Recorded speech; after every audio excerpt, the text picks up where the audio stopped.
We need to talk about Cam Newton and the now infamous fight video from the Atlanta 7-on-7 tournament. Now, this happened because of ego, and I've been in this position many times coaching my own kids, but we'll get into that in a minute. Because you had Cam Newton, who C1N Foundation helped sponsor the tournament, as well as coaches from Top Shelf Performance. They got thrown off the property for the physical confrontation in front of the kids that they are supposed to be helping. And there have been a lot of takes about this. And I'm going to be honest, a lot of them speak to cultural issues that are far bigger than the event itself, but very few takes that actually get into the heart of the specific issues that cause a conflict like this. And I've seen this made into a race issue, a culture issue, a parenting issue, a social media issue, and maybe it is that big, and maybe it's evidence of every type of societal wrong in one big pressure cooker. Or maybe it comes down to what I said, which is ego. Because one of the sayings that I believe to be true is that a man's strengths can flow from the same well as his weaknesses. And the male ego can be a strength, and it can also be a weakness.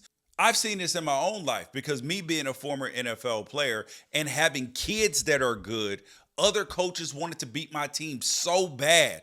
And the time and energy and the lengths that they were willing to go to prepare their team to play to beat my team was fascinating to me.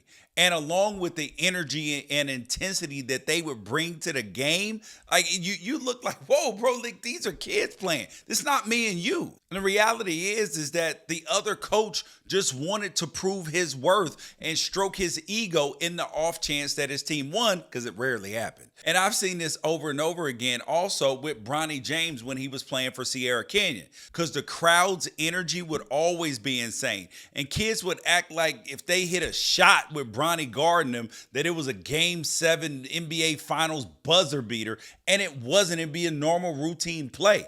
And when you're a kid raised in that environment, carrying that last name James, you've never had a moment's peace. And Bronny has always handled it so well, and he's continuing to do it with Pac-12 teams and their fans booing him every single day. Now, Bronny's had to deal with that, but Cam Newton, he isn't a kid trying to make his dreams come true while carrying a legacy last name. He's a 6'5" athletic freak at 250 pounds who might be the best college football player of all time and led the Carolina Panthers to a Super Bowl and is an MVP despite getting disrespected so bad, which is wild to me. He also so happens to be one of the most competitive dudes on earth and takes that energy with him wherever he goes, whether it's on a podcast studio or a 7-on-7 sideline.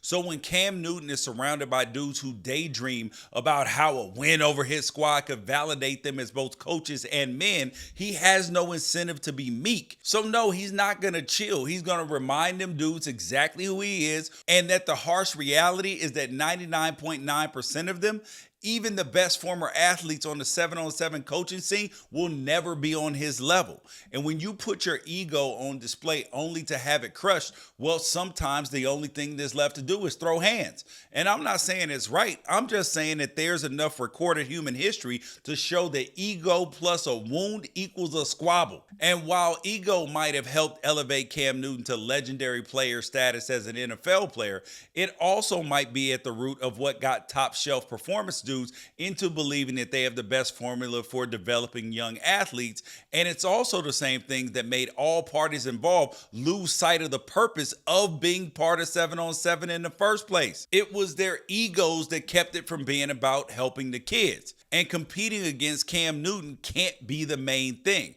And I don't care what your beef is. If your main priority and primary focus isn't helping kids develop their skills, go do something else. Because these families don't need your inability to keep your ego in check, putting their children's safety at risk. And for Cam Newton, I can't pretend that he's going to take my advice or change anything about how he conducts himself, because he's on the 7-on-7 field, but the C1N Foundation mission should speak for him. If above all else, Cam Newton wants to give kids opportunities to compete and develop more than he wants to jaw at dudes who spent Monday through Friday at day jobs, that will show.